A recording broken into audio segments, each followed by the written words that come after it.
Tafiditra am'ireo tendro iasany ny Lions Club anisehatra ny fanabeazana. Boky marobe avy any Andafindrika no natolotra ho an'ireo mpianatra amin'ny CEG Tomasina sy ny lycée Jacques Rabemananjara.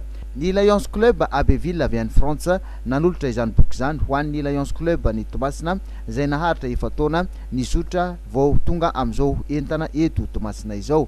Fanabeazana, mira, fahaizana mamaky ny teny ary ihany koa ahafahana mikolokolo izany fahalalana anivon'ny sekolim-panjakana izany.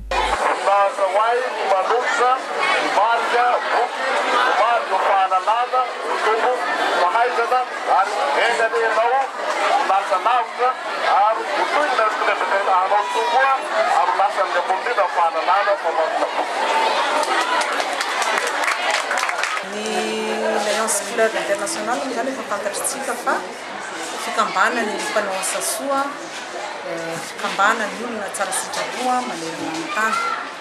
Misy fiaraha-miasa zany miarahana Lions Club Tamatavy amin'ny namana avy amin'ny Dinambato avy amin'ny Lions Club Abbeville France dia namolavola fanomezana boky efa telotelo taona efatrefatra taona lasa zay.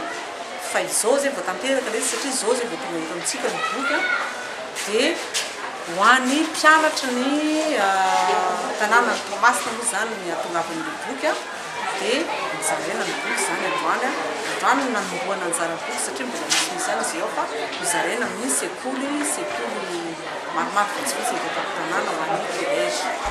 Tsy apetraka fotsiny amin'izao ireto boky ireto fa isy hatrany ny fanaraha-maso amin'ny halali-pahaizan'ireo mpianatra eo amin'ny fitiavany mamaky boky mba ahafahany ihany koa mampita izany amin'ireo mpianatra hafa amin'ireo toerana nametrahana ireto boky ireto.